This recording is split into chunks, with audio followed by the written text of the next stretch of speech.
Also in the street plan of Washington, you find pentagrams. So here we have two pentagrams in the street plan of Washington. The top one points into the Capitol building, and the one at the bottom points into the White House.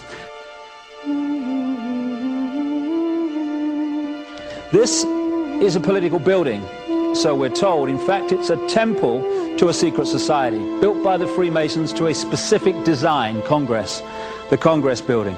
Where did it get its name from? Capitol Hill, from a sacred place of the Roman Brotherhood going way back called Capitoline Hill.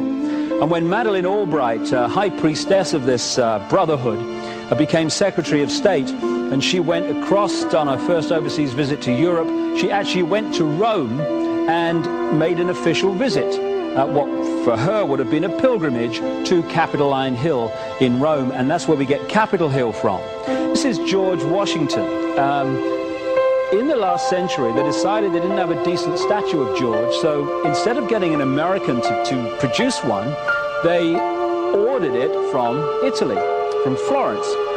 And when it arrived on the dockside, people were staggered, because here was George, the first president of the United States, depicted naked from the waist up with this cloth over his Bill Clinton's, and then pointing up one arm, pointing down the other. What's going on? Unless you realize where these people are coming from, it's inexplicable. Well, if you just hold that in your mind, arm up, arm down, naked from the waist up, and then Bill Clinton's covered in a piece of cloth, well, this is where it's coming from. This is the ancient depiction of the compilation of the negative force symbol that the Templars worshipped, or the high-level Templars worshipped anyway, called Baphomet. And this is why that they depicted George Washington in that way.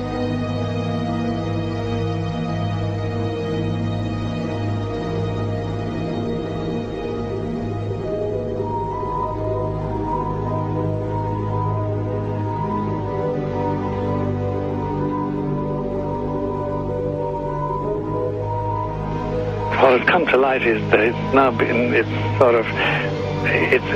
is not so surprising for a lot of people that there are covens amongst the very educated class, architects, doctors, lawyers, priests, brokers, and the leisure class. These are people who have made pacts with the devil. That's right. It's really the best, the more accurate way of describing it would be that they have indulged themselves in the worship of the goat, of the prince, of the serpent, of Satan, of Lucifer, and they lead perfectly normal lives. They're jewel merchants. They travel. They're prominent in their own way, but they do have this indulgence.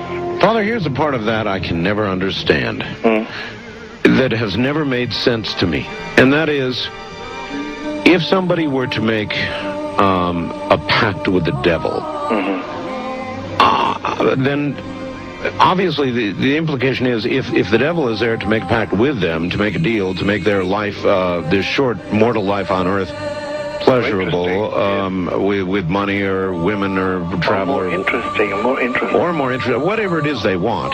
Yes. Then they are aware of the presence of the devil, and they are obviously aware then of the presence of God as well, and they nevertheless make a conscious, stupid, short-term, blind choice to take what they can get in this lifetime. And to embrace one, you must embrace the other. It's not like it's some wishy-washy person. I know you do. It is very not easy to understand, except when you talk with them, when they let their hair down and peel grapes, as we say, and when they're on their way to being cured of or healed is the proper word. You find that there's an exhilaration and a satisfaction which is both sensual and sexual and mental when they really indulge in Luciferian worship. There is a peculiar exhilaration. Like a drug, then? Yes. Yes, it's a peculiar exhilaration, and of course, the godly instincts in us all, the angelic in us all, because we all have something angelic and something godly, besides everything else, a lot of other negative things, that is quenched, and you find in them a horror of anything what we call sacred and holy or sacrosanct. Or the idea of the idea of the sacred, of the awesome.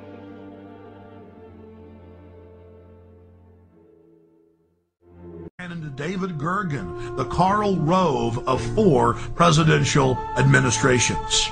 Okay, one last question. I read a Washington Times article many years ago where you had a comment about the organization, and then now it's been in the Wall Street Journal, it's been in a lot of different newspapers, and that's the Bohemian Grove.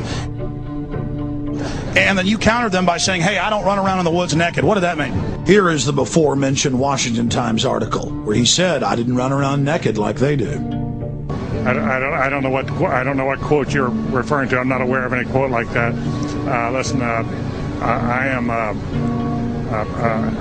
happy member of the Bohemian Grove. I like the folks who come there, and it's really inappropriate for me to talk about the group beyond that.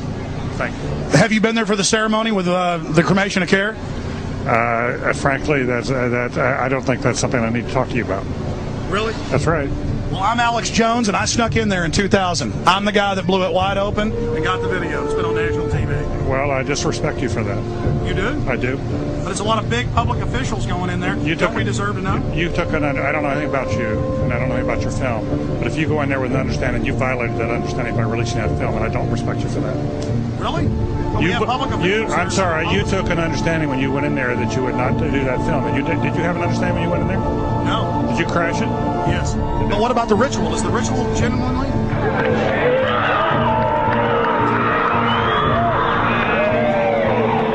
Thank you, and goodbye. The ritual? Just leave your damn business. Oh. Look how strangely he behaved when we brought it up. Why is he acting so secretive? Why did he get so angry when he discovered that we'd snuck in? You see, they take it very, very seriously. This is one of the hallmarks of the occult and secret societies. The word occult means secret. Secrecy is part of their religion. They revel in it. And when it's violated, they become extremely